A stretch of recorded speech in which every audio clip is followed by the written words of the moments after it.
Greetings, YouTube. Recently there was a discussion on one of the post-apocalyptic mailing lists that I belong to. One of the members is thinking about writing an article about mutant bears in the post-apocalyptic setting of her choice.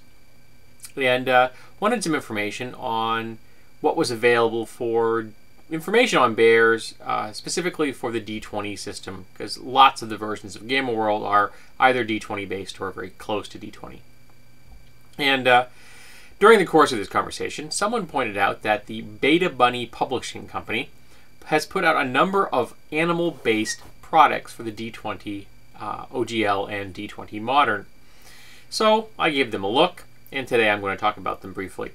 The first one that I looked at was a book about great apes. And I don't just mean the conventional great apes that we have around here, I mean great apes. Because they have stats for King Kong, both the huge version that would have been from the classic 1930s film, and the colossal version that would have been found in the Godzilla vs.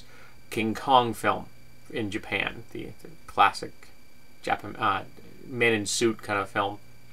And so, I mean, you have a lot of options there if you want to have giant apes in your game. They actually had a sketch of Skull Island and everything, so quite useful. The other supplement I looked at was a book about familiars, and it was all the standard OGL familiars, but they went into a lot more depth about the relationship between the caster and their familiar. There were new feats, some new options. There was a template for turning your familiar into an anthropomorphic version, so you could have a familiar like this that actually had functioning hands and stood upright. I'm not sure if I really want Mandarin to have hands. That could be dangerous. There are also a number of other details about the empathetic bond between the master and the familiar. It was quite interesting.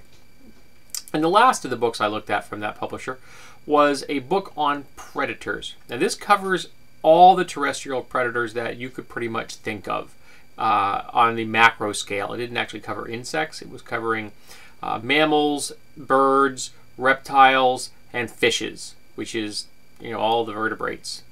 So it was really quite interesting. It did cover the Octopodes and squids, and they added a kraken in there for fun. So I guess it didn't cover some non-vertebrates as well. And it had all of the Latin information, what they're called. It had information of like what their food value is, how you go about hunting them, examples of their tracks, a really good size comparison chart with a human on one end and a halfling on another, with a bunch of different animals strung between them to show you the different sizes they were. They had little snippets about what did the medieval people think about this particular animal. And there was a lot of depth in here as far as each animal entry, and a lot more variety. There had to have been a dozen different small felines in this book. Now, I don't think I'll ever have a use for a dozen small felines. I'm figuring one or two feline stats will cover whatever feline stats I need in a small scale. That would be tiny, by the way. A small scale would be a bobcat. And so, you know, I think a lot of those are lost on me, but, you know, there may be people out there that have been clamoring for 12 different varieties of small females, and this book has you covered. Now, all the books I've talked about here use a mix of different types of illustrations. They had public domain photographs quite often.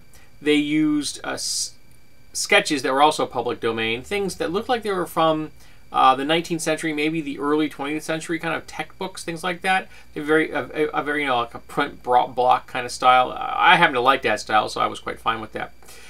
They also had some CGI work, and I hate to say this, but I really didn't like the CGI work. I thought it was not well executed, and it was very glaringly obvious that it didn't fit in with the other work that they were using for illustrations.